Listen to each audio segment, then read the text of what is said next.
आज की इस वीडियो में आप सुनेंगे बृहस्पतिवार की संपूर्ण व्रत कथा और बृहस्पति देवता की आरती। अगर वीडियो अच्छी लगे तो लाइक करना मत भूलिएगा।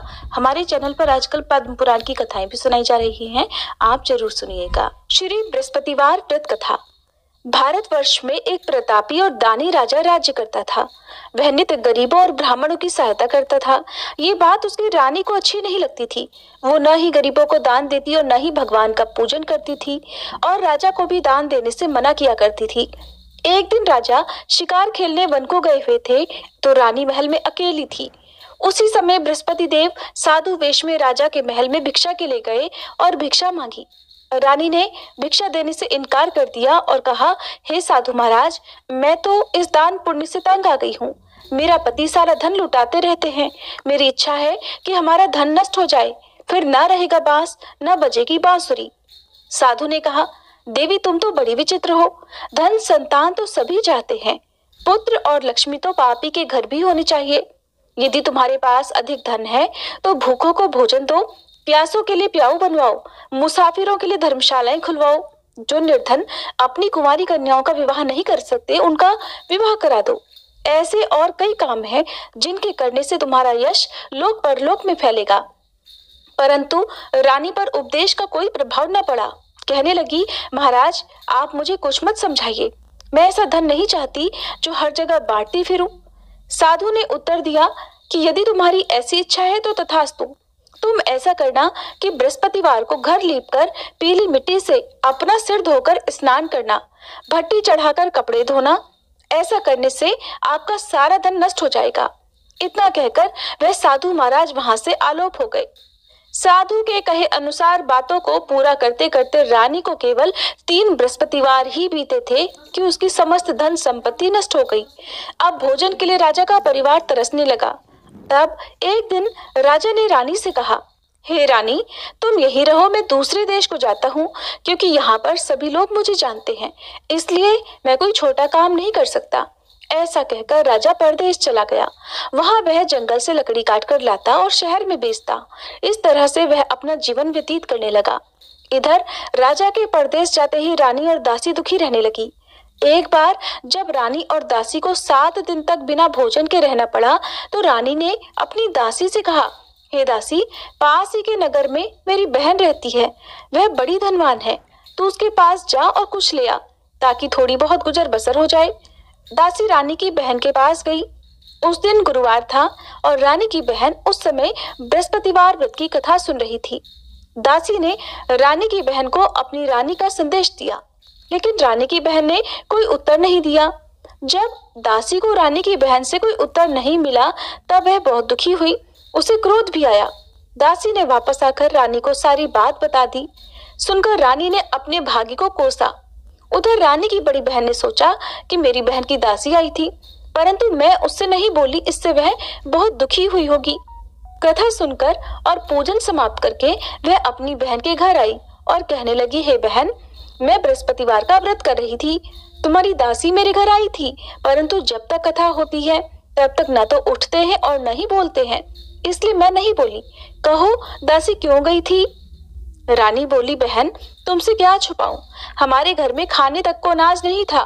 ऐसा कहते कहते रानी की आंखें भर आई। उसने दासी समेत पिछले 7 दिनों से भूखे रहने की बात अपनी बहन को विस्तार पूर्वक सुना दी। रानी की बहन बोली, देखो बहन, भगवान बृहस्पति देव सबकी मनोकामना पूर्ण करते हैं। देखो शायद तुम्हारे घर में अनाज रखा हो। पहले तो रानी को विश्वास नहीं हुआ, पर बहन के आग्रह करने पर उसने अपनी दासी को घर के अंदर भेजा तो उसे सचमुच अनाज से भरा हुआ एक घड़ा मिल गया। ये देखकर दासी को बड़ी हैरानी हुई। दासी रानी से कहने लगी, हे रानी, जब हमको भोजन नहीं मिलता तो हम व्रत ही तो करते हैं, इसलिए क्यों न इनसे व्रत की कथा और विधि पूछ ली जाए ताकि हम भी व्रत कर सकें। तब रानी ने अपनी बहन से बृहस्पतिवार व्रत के बारे में पूछा। उसकी बहन ने बताया, बृहस्पतिवार के व्रत में चने की दाल और मुनक्का से विष्णु भगवान का केले की जड़ में पूजन करे, दीपक जलाए, व्रत कथा सुने और पीला भोजन ही करे। इससे बृहस्पति देव प्रसन्न होते हैं। व्रत और पूजन विधि बताकर रानी की बहन अपने घर को लौट गई। 7 दिन के बाद जब गुरुवार आया तो रानी और दासी ने व्रत रखा। घुड़साल में जाकर चना और गुड़ लेकर आई, फिर उससे केले की जड़ तथा विष्णु भगवान का पूजन किया। अब पीला भोजन कहाँ से आए, इस बात को लेकर दोनों बहुत दुखी थे। क्योंकि उन्होंने व्रत रखा था, इसलिए बृहस्पति देव उनसे प्रसन्न थे। इसलिए वे एक साधारण व्यक्ति का रूप धारण कर 2 थालों में सुंदर पीला भोजन दासी को दे गए। भोजन पाकर दासी प्रसन्न हुई और फिर रानी के साथ मिलकर भोजन ग्रहण किया। उसके बाद वे सभी गुरुवार को व्रत और पूजन करने लगी। बृहस्पति भगवान की कृपा से उनके पास फिर से धन संपत्ति आ गई, परंतु रानी फिर से पहले की तरह आलस्य करने लगी। तब दासी बोली, देखो रानी, तुम पहले भी इसी प्रकार आलस्य करती थी। तुम्हें धन रखने में कष्ट होता था, इस कारण सभी धन नष्ट हो गया, और अब जब भगवान बृहस्पति की कृपा से धन मिला है तो तुम्हें फिर से आलस्य होता है। रानी को समझाते हुए दासी कहती है कि बड़ी मुसीबतों के बाद हमने ये धन पाया है, इसलिए हमें दान पुण्य करना चाहिए, भूखे मनुष्यों को भोजन कराना चाहिए और धन को शुभ कार्यों में खर्च करना चाहिए, जिससे तुम्हारे कुल का यश बढ़ेगा, स्वर्ग की प्राप्ति होगी और पितर प्रसन्न होंगे। दासी की बात मानकर रानी अपना धन शुभ कार्यों में खर्च करने लगी, जिससे पूरे नगर में उसका यश फैलने लगा। फिर एक दिन रानी और दासी आपस में विचार करने लगी कि न जाने राजा किस दशा में होंगे, उनकी कोई खोज खबर भी नहीं है। उन्होंने श्रद्धा पूर्वक बृहस्पति भगवान से प्रार्थना की कि राजा जहाँ कहीं भी हो शीघ्र वापस आ जाएं। उधर वह राजा एक दिन दुखी होकर जंगल में पेड़ के नीचे आसन जमाकर बैठ गया। वह अपनी दशा को याद करके व्याकुल होने लगा। बृहस्पतिवार का दिन था। एकाएक उसने देखा कि निर्जन वन में एक साधु प्रकट हुए। वह साधु वेश में स्वयं बृहस्पति देवता थे। लकड़हारे के सामने आकर बोले, हे लकड़हारे, इस सुनसान जंगल में तू चिंता मगन क्यों बैठा है? लकड़हारे ने दोनों हाथ जोड़कर प्रणाम किया और उत्तर दिया, महात्मा जी, आप सब कुछ जानते हैं, मैं क्या कहूँ। ये कहकर वह रोने लगा और साधु को अपनी आत्मकथा सुनाई। महाराज जी ने कहा, तुम्हारी स्त्री ने बृहस्पति के दिन बृहस्पति भगवान का निरादर किया है, जिसके कारण रुष्ट होकर उन्होंने तुम्हारी ये दशा कर दी। अब तुम चिंता दूर करके मेरे कहने पर चलो तो तुम्हारे सभी कष्ट दूर हो जाएंगे और भगवान पहले से भी अधिक संपत्ति देंगे। तुम बृहस्पति के दिन कथा किया करो। 2 पैसे के चने मुनक्का लाकर उसका प्रसाद बनाओ और शुद्ध जल से लोटे में शक्कर मिलाकर अमृत तैयार करो। कथा के पश्चात अपने सारे परिवार और सुनने वाले प्रेमियों में अमृत और प्रसाद बांटकर आप भी ग्रहण करो। ऐसा करने से भगवान तुम्हारी सब मनोकामनाएं पूर्ण करेंगे। साधु के ऐसे वचन सुनकर लकड़हारा बोला, हे प्रभु, मुझे लकड़ी बेचकर इतना पैसा नहीं मिलता जिससे भोजन के बाद कुछ बचा सकूं। मैंने रात में अपनी पत्नी को व्याकुल देखा है। मेरे पास कुछ भी नहीं जिससे मैं उसकी खबर मंगा सकूं। साधु ने कहा, हे लकड़हारे, तुम किसी बात की चिंता मत करो। बृहस्पति के दिन तुम रोजाना की तरह लकड़ियां लेकर शहर को जाओ। तुमको रोज से 2 गुना धन प्राप्त होगा, जिससे तुम भलीभांति भोजन कर लोगे और बृहस्पति देव की पूजा का सामान भी आ जाएगा। जो तुमने बृहस्पतिवार की कहानी के बारे में पूछा है वह इस प्रकार है। प्राचीन काल में एक बहुत ही निर्धन ब्राह्मण था। उसकी कोई संतान न थी। वह नित्य पूजा पाठ करता, लेकिन उसकी पत्नी न स्नान करती और न किसी देवता का पूजन करती। इसी कारण वह ब्राह्मण देवता बहुत दुखी रहते थे। भगवान की कृपा से ब्राह्मण के यहाँ एक कन्या उत्पन्न हुई। कन्या बड़ी होने लगी। प्रातः स्नान करके वह भगवान विष्णु का जप करती, बृहस्पतिवार का व्रत करने लगी। पूजा पाठ समाप्त कर पाठशाला जाती तो अपनी मुट्ठी में जौ भरकर ले जाती और पाठशाला के मार्ग में डालती जाती। लौटते समय वही जौ सोने के हो जाते तो उनको बीनकर घर ले आती। एक दिन वह बालिका सूप में उन सोने के जौ को फटक कर साफ कर रही थी कि तभी उसकी माँ ने देख लिया और कहा कि हे बेटी, सोने के जौ को फटकने के लिए सोने का सूप भी तो होना चाहिए। दूसरे दिन गुरुवार था। उस कन्या ने व्रत रखा और बृहस्पति देव से सोने का सूप देने की प्रार्थना की। बृहस्पति देव ने उसकी प्रार्थना स्वीकार कर ली। रोजाना की तरह वह कन्या जौ फैलाती हुई पाठशाला चली गई। पाठशाला से लौटकर जब वह जौ बीन रही थी तो बृहस्पति देव की कृपा से उसे सोने का सूप भी मिल गया। उसे वह घर ले आई और उससे जौ साफ करने लगी, परंतु उसकी माँ का वही ढंग रहा। एक दिन की बात है, कन्या सोने के सूप में जब जौ साफ कर रही थी, उसी समय उस नगर का राजकुमार वहां से निकला। कन्या के रूप और कार्य को देखकर वह उस पर मोहित हो गया। राजमहल आकर वह भोजन और जल त्याग कर उदास होकर लेट गया। राजा को जब राजकुमार द्वारा अन्न जल त्यागने का समाचार पता चला तो अपने मंत्रियों के साथ वह अपने पुत्र के पास गया और कारण पूछा। राजकुमार ने राजा को उस लड़की के घर का पता भी बता दिया। मंत्री उस लड़की के घर गया। मंत्री ने ब्राह्मण के सामने राजा की ओर से निवेदन किया। कुछ ही दिन बाद ब्राह्मण की कन्या का विवाह राजकुमार के साथ संपन्न हो गया। इधर कन्या के घर से जाते ही ब्राह्मण देवता के घर में पहले की तरह गरीबी का निवास हो गया। एक दिन दुखी होकर वह ब्राह्मण अपनी पुत्री से मिलने गए। बेटी ने पिता की अवस्था को देखा और अपनी माँ का हाल पूछा। ब्राह्मण ने सभी हाल कह सुनाया। तब कन्या ने बहुत सारा धन देकर अपने पिता को विदा कर दिया। लेकिन कुछ दिन बाद फिर वही हाल हो गया। ब्राह्मण फिर अपनी कन्या के यहाँ गया और सभी हाल कहा तो पुत्री बोली, हे पिताजी, आप माताजी को यहाँ लिवा लाओ, मैं उन्हें वह विधि बता दूंगी जिससे गरीबी दूर हो जाए। ब्राह्मण देवता अपनी पत्नी को साथ लेकर अपनी पुत्री के पास राजमहल पहुंचे तो पुत्री अपनी माँ को समझाने लगी, हे माँ, तुम प्रातःकाल स्नानादि करके विष्णु भगवान का पूजन करो तो सब दरिद्रता दूर हो जाएगी। परंतु उसकी माँ ने उसकी एक भी बात नहीं मानी। वह प्रातःकाल उठकर अपनी पुत्री की बची जूठन को खा लेती थी। एक दिन उसकी पुत्री को बहुत गुस्सा आया। उसने अपनी माँ को एक कोठरी में बंद कर दिया। प्रातः उसे स्नानादि करा के पूजा पाठ करवाया तो उसकी माँ की बुद्धि ठीक हो गई। इसके बाद वह नियम से पूजा पाठ करने लगी और प्रत्येक बृहस्पतिवार को व्रत करने लगी। इस व्रत के प्रभाव से मृत्यु के बाद वह स्वर्ग को गई। वह ब्राह्मण भी सुख पूर्वक इस लोक का सुख भोगकर स्वर्ग को प्राप्त हुआ। इतना कहकर साधु अंतर ध्यान हो गए। धीरे धीरे समय बीतने पर फिर वही बृहस्पतिवार का दिन आया। लकड़हारा जंगल से लकड़ी काटकर किसी शहर में बेचने गया। उसे उस दिन और दिन से अधिक पैसा मिला। राजा ने चना गुड़ आदि लाकर गुरुवार का व्रत किया। उस दिन से उसके सभी क्लेश दूर हुए।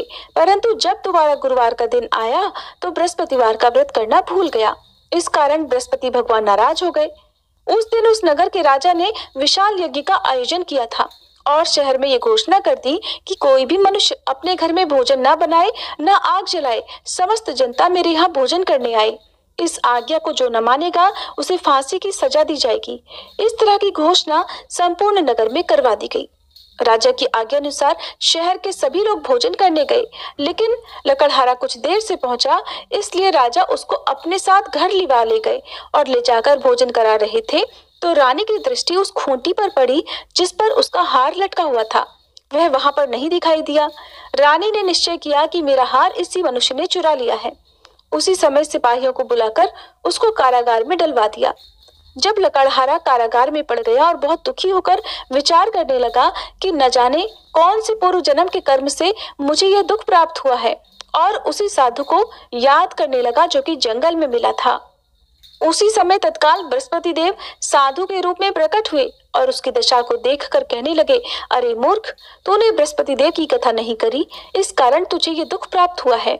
अब चिंता मत कर, बृहस्पतिवार के दिन कारागार के दरवाजे पर 4 पैसे पड़े मिलेंगे, उनसे तू बृहस्पति देव की पूजा करना, तेरे सभी कष्ट दूर हो जाएंगे। बृहस्पति के दिन उसे 4 पैसे मिले। लकड़हारे ने कथा कही। उसी रात को बृहस्पति देव ने उस नगर के राजा को स्वप्न में कहा, हे राजा, तुमने जिस आदमी को कारागार में बंद कर दिया है वह निर्दोष है, वह राजा है, उसे छोड़ देना। रानी का हार उसी खूंटी पर लटका है, अगर तू ऐसा नहीं करेगा तो मैं तेरे राज्य को नष्ट कर दूंगा। इस तरह रात के स्वप्न को देखकर राजा प्रातःकाल उठा और खूंटी पर हार देखकर लकड़हारे को बुलाकर क्षमा मांगी और लकड़हारे को योग्य सुंदर वस्त्र आभूषण देकर विदा कर दिया। बृहस्पति देव की आज्ञा अनुसार लकड़हारा अब अपने नगर को चल दिया। राजा जब अपने नगर के निकट पहुंचा तो उसे बड़ा आश्चर्य हुआ। नगर में पहले से अधिक बाग, तालाब, कुएं तथा बहुत सी धर्मशाला, मंदिर आदि बन गई हैं। राजा ने पूछा, ये किसका बाग और धर्मशाला है? तब नगर के सब लोग कहने लगे, ये सब रानी और बांदी के हैं। तो राजा को आश्चर्य हुआ और गुस्सा भी आया।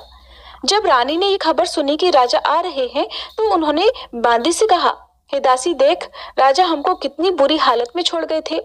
हमारी ऐसी हालत देखकर वो लौट ना जाए, इसलिए तू दरवाजे पर खड़ी हो जा। आज्ञा अनुसार दासी दरवाजे पर खड़ी हो गई। राजा आए तो उन्हें अपने साथ लिवा लाई। तब राजा ने क्रोध करके अपनी रानी से पूछा कि ये धन तुम्हें कैसे प्राप्त हुआ है? तब उन्होंने कहा, हमें ये सब धन बृहस्पति देव के इस व्रत के प्रभाव से प्राप्त हुआ है। अब राजा ने निश्चय किया कि 7 रोज बाद तो सभी बृहस्पति देव का पूजन करते हैं, परंतु मैं प्रतिदिन दिन में 3 बार कहानी और रोज व्रत किया करूंगा। अब हर समय राजा के दुपट्टे में चने की दाल बंधी रहती और दिन में 3 बार कहानी कहता। एक रोज राजा ने विचार किया कि चलो अपनी बहन के यहाँ हो आए। इस तरह निश्चय कर राजा घोड़े पर सवार होकर अपनी बहन के यहाँ को चलने लगा। मार्ग में उसने देखा कि कुछ आदमी एक मुर्दे को लिए जा रहे हैं। उन्हें रोककर राजा कहने लगा, अरे भाइयों, मेरी बृहस्पति देव की कथा सुन लो। वे बोले, लो, हमारा तो आदमी मर गया है, इसको अपनी कथा की पड़ी है। परंतु कुछ आदमी बोले, अच्छा कहो, हम तुम्हारी कथा भी सुनेंगे। राजा ने दाल निकाल ली और जब कथा आधी हुई थी कि मुर्दा हिलने लग गया, और जब कथा समाप्त हो गई तो राम राम करके वह मनुष्य उठकर खड़ा हो गया। आगे मार्ग में उसे एक किसान खेत में हल चलाता मिला। राजा ने उसे देखा तो उससे बोले, अरे भैया, तो मेरी बृहस्पतिवार की कथा सुन लो। किसान बोला, जब तक मैं तेरी कथा सुनूंगा तब तक 4 हरैया जोत लूंगा। जा, अपनी कथा किसी और को सुनाना। इस तरह राजा आगे चलने लगा। राजा के हटते ही बैल पछाड़ खाकर गिर गए और उस किसान के पेट में बड़ी जोर का दर्द होने लगा। उसी समय उसकी माँ रोटी लेकर आई। जब उसने ये देखा तो अपने पुत्र से सब हाल पूछा और बेटे ने सभी हाल कह दिया। तो बुढ़िया दौड़ी दौड़ी उस घुड़सवार के पास गई और उससे बोली कि मैं तेरी कथा सुनूंगी, तू अपनी कथा मेरे खेत पर चलकर ही कहना।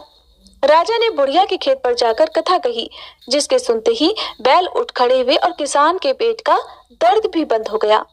राजा अपनी बहन के घर पहुंचा। बहन ने भाई की खूब मेहमानी की।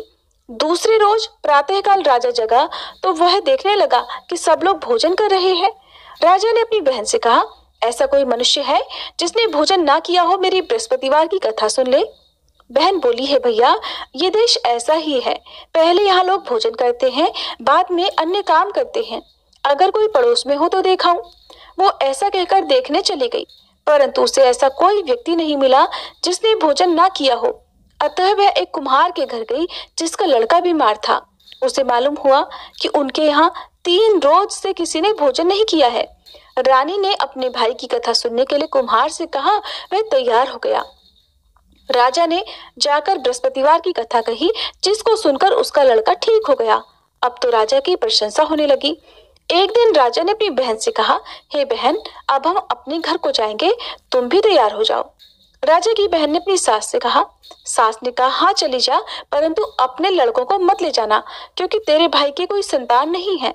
बहन ने अपने भैया से कहा, हे भैया, मैं तो चलूंगी, पर कोई बालक नहीं जाएगा।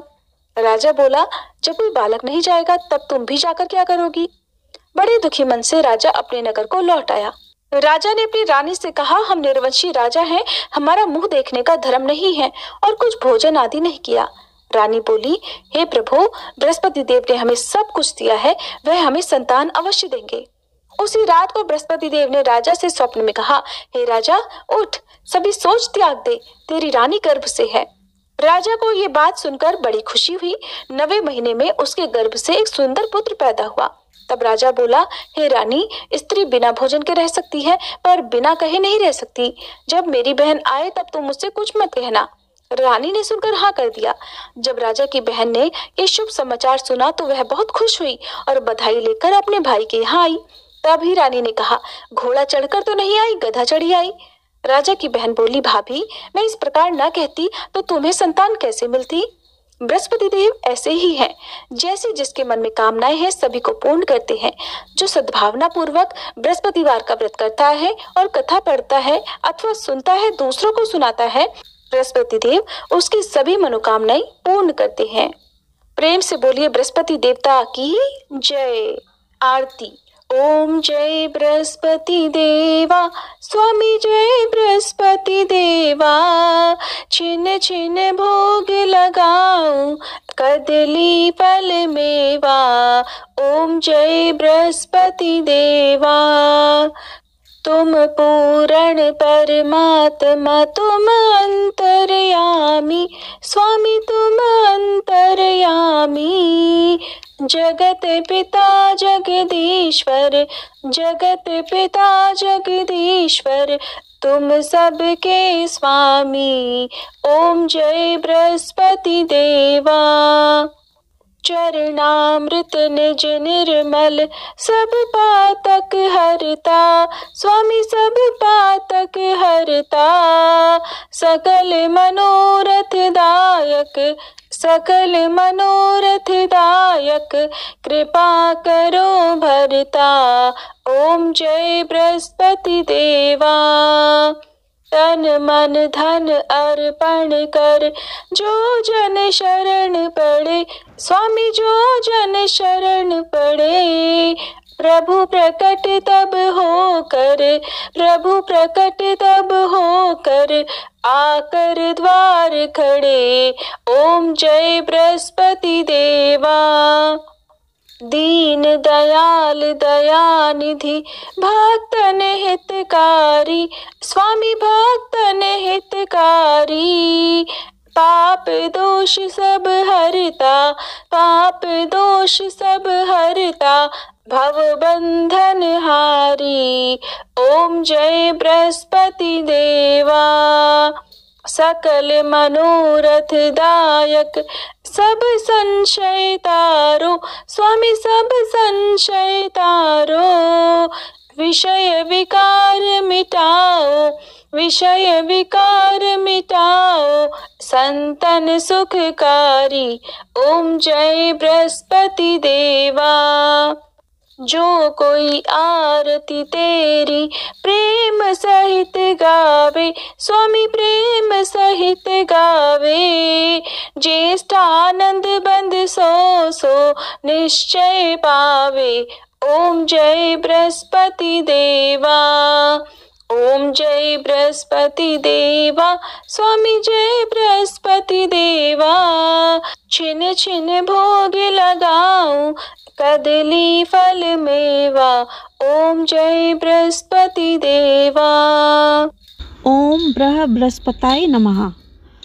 अगर आपको आज की कथा पसंद आई हो तो लाइक करना ना भूलें। नारायण नारायण।